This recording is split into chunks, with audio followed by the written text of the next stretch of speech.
Merhaba arkadaşlar, kanalıma hoş geldiniz. Bu videomda sizlere elimde gördüğünüz Afrika menekşesi motifi nasıl yapılır onun yapılışını göstermek istiyorum. Yapılışı çok kolay. Hemen yapılışına geçelim arkadaşlar. Ben daha önce bir tane pembe tonlarında hazırlamıştım. Şimdi mavi tonlarında yapmak istiyorum. Bu motifi hırkalarda, battaniyelerde, yeleklerde yani çok amaçlı kullanabilirsiniz arkadaşlar. Öncelikle ip olarak da dilediğiniz ipi kullanabilirsiniz. Özel bir ip tavsiyem yok. Elinizde ne varsa onu değerlendirebilirsiniz. Tığımda 2,1 milimetre. Öncelikle sihirli halka yapıyoruz. Sihirli halkamıza 3 tane zincir çekiyoruz ve dolayıp ikili trabzan yapıyoruz. Parmağımızdan çıkaralım ipimizi. Halkamıza toplamda 16 tane ikili trabzan yapıyoruz arkadaşlar. Bu şekilde tamamlayıp geliyorum. Evet, ben tamamladım arkadaşlar. Başlangıçta yaptığımız 3 tane zinciri de trabzan olarak sayıyoruz. Onunla birlikte toplam 16 tane oluyor. Ve son trabzanı yaptıktan sonra başlangıçtaki zincirle kaydırma yöntemiyle birleştiriyoruz. Halkamızın ortasını iyice sıkılaştıralım burada. Daha sonra kesebiliriz. Evet. Şimdi bir tane zincir çekiyorum ve bu ipi de kesiyorum. Şimdi arkadaşlar bu mavi renkli işim bitti. Krem rengime geçiyorum. Evet, bir tane sabitlemek adına ipim elimdeyken zincir yapıyorum. Ardından şuradaki dilediğiniz boşluktan başlayabilirsiniz. Ben şu boşluktan başlıyorum. Tığımı geçiriyorum ve kaydırma yöntemiyle buraya ipimi sabitledim arkadaşlar. 3 tane zincir çekiyorum.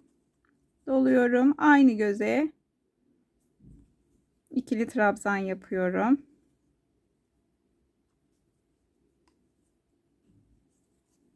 Doluyorum. Tekrar aynı göze ikili trabzan yapıyorum.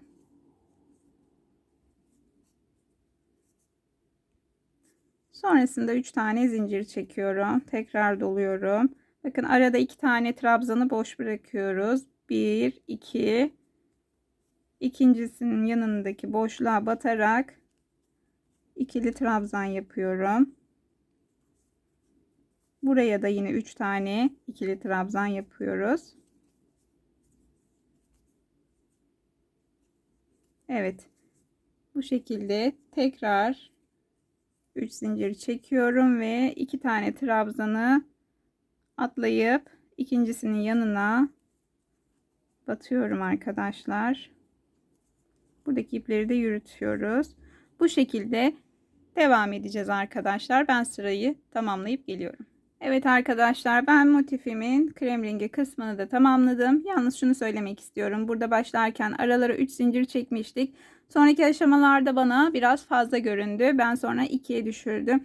Dilerseniz siz de 2'ye düşürebilirsiniz. Elinizin örme şekliyle alakalı bana biraz büyük geldi. Ben 2'ye düşürdüm. Siz isterseniz 3 devam edin, isterseniz 2 devam edin. Şimdi koyu rengimi, koyu mavimi alıyorum. Buradaki bir boşluğa batıyorum arkadaşlar. Herhangi bir boşluğa batabilirsiniz. İpimi sabitledim. 3 tane zincir çekiyorum. Doluyorum. Aynı göze batıyorum. İkili trabzan yapıyorum. Buraya 3 tane çekiyoruz arkadaşlar. Çünkü üzerini fazla dolduracağız.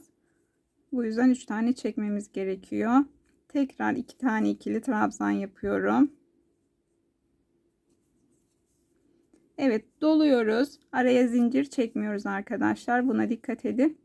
Yoksa motifiniz düzgün durmaz. Yandaki boşluğa geçtik. 2 tane ikili trabzan yapıyorum. 3 zincir çekiyorum.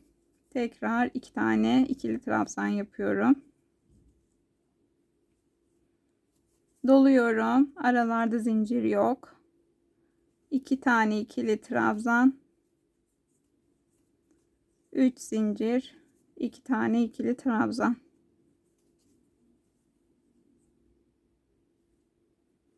Evet arkadaşlar, bu şekilde bu sırayı da tamamlayalım.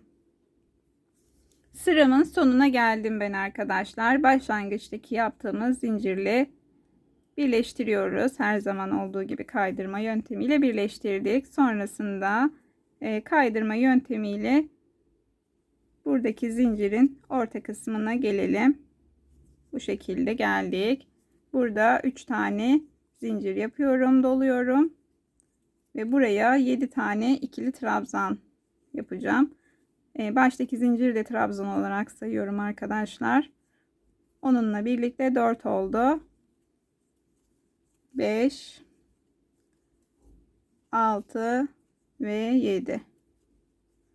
Evet. Doluyorum. Hiç zincir çekmiyorum. Buradaki boşluğa batıyorum. Yine 7 tane ikili trabzan yapıyorum.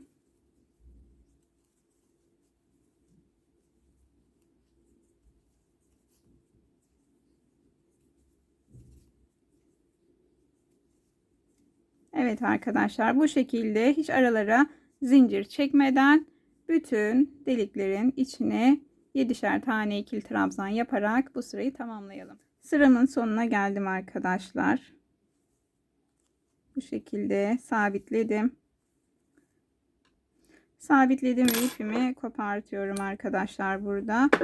Şimdi açık mavimi alıyorum tekrar.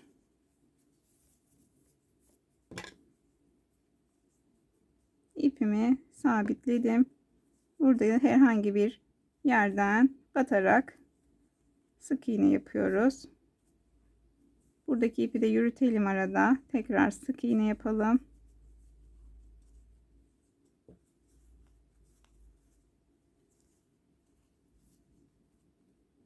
Bütün trabzanların tepesine sık iğne yapıyoruz ve boşluğa batıyoruz. Böyle bir ilmekle kapatıyoruz. Sonra yanındaki trabzana geçelim. Sık iğne yapalım. Hepsinin tepesine sık iğne yapalım.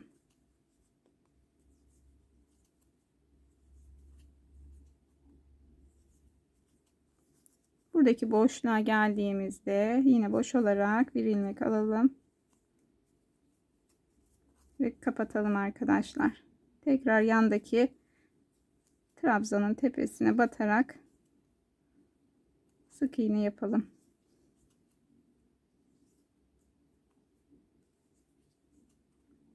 Evet arkadaşlar, bu şekilde motifimizin de bu sırasını oluşturuyoruz. Her araya geldiğimizde böyle 2 katı birden araya alıyoruz ve sık iğne yapıyoruz. Ben bu sırayı tamamlayıp evet arkadaşlar, motifimin renkli kısmı hazır. Şimdi motifimizi kareye dönüştüreceğiz. Krem rengi ipimi alıyorum. Yine bir tane zincir çekerek başlıyorum. Şöyle orta kısımdan herhangi bir yerden başlayalım arkadaşlar. Evet. Sonra sık iğne yaptım. Yanındaki göze de sık iğne yapıyorum. Onun yanındakine sık iğne. Pardon, buraya yalancı trabzan yapıyorum. Sonra doluyorum. İkili trabzan yapıyorum. Tekrar doladım. Ortaya geldiğimde buradaki ortadaki uzun sık iğnenin tepesine geldiğimde pardon, burada üçlü trabzan yapmamız gerekiyor. Bu şekilde araya 3 tane zincir çekiyoruz. Şimdi aynı göze tekrar üçlü trabzan yapıyoruz.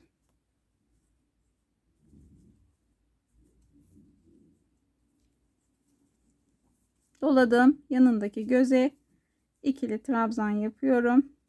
Doladım. Onun yanına yalancı trabzan yapıyorum. Burada arkadaşlar bir süre sık iğne yapıyoruz. Ben 11 tane olarak saymıştım. Tekrar sizin yanınızda sayarak yapmak istiyorum. 1 2 3 4 5, 6, 7, 8, 9, 10 ve 11. Evet, 11 tane sık iğne yapıyoruz her araya. Şimdi buraya bir tane daha yalancı trabzan doladım. Tekli trabzan.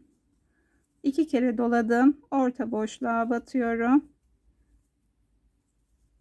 Üçlü trabzan yapıyorum. 3 zincir çekiyorum. 2 kere doluyorum. Aynı göze tekrar üçlü trabzan yapıyorum. Doladım, yanına ikili trabzan, doladım, yalancı trabzan. Evet arkadaşlar, buradan sonra 11 tane sık iğne yapıyoruz.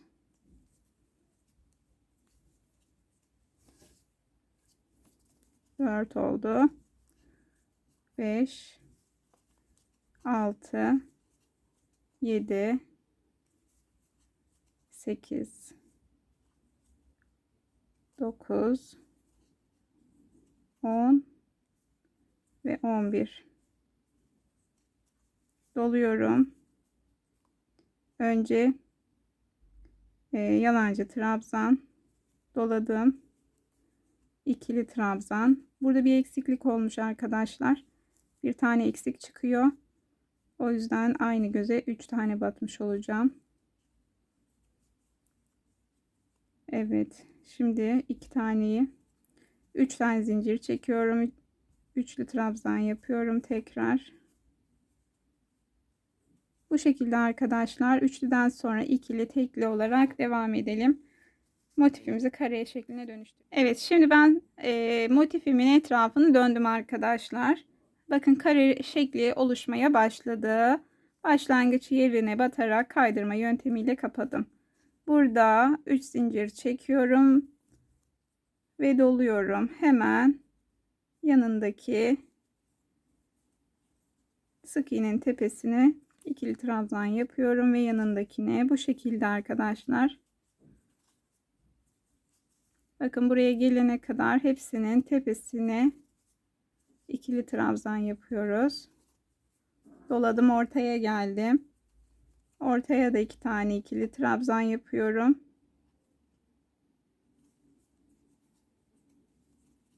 İki zincir çekiyorum, doladım. Tekrar 2 tane ikili trabzan yapıyorum, doladım. Buradaki üçlü trabzanın tepesine ikili trabzan yapıyorum. Ve hepsinin, her bir trabzanı ve sık iğnelerin tepesi dahil olmak üzere hepsine ikili trabzan yaparak etrafını dönüyorum arkadaşlar. Sıra bittiğinde görüşmek üzere. Evet arkadaşlar, bu şekilde motifimi tamamladım. Gördüğünüz gibi 2 tane farklı renkli motifim oldu. Ben bununla bozuk para cüzdanı yapmayı düşünüyorum. Bir tarafını mavi olarak, bir tarafını da pembe olarak kullanmayı düşünüyorum. Sizlere de fikir olsun. Beni buraya kadar izlediğiniz için hepinize çok teşekkür ediyorum. Videomu beğenip kanalıma abone olursanız sevinirim. Hoşça kalın.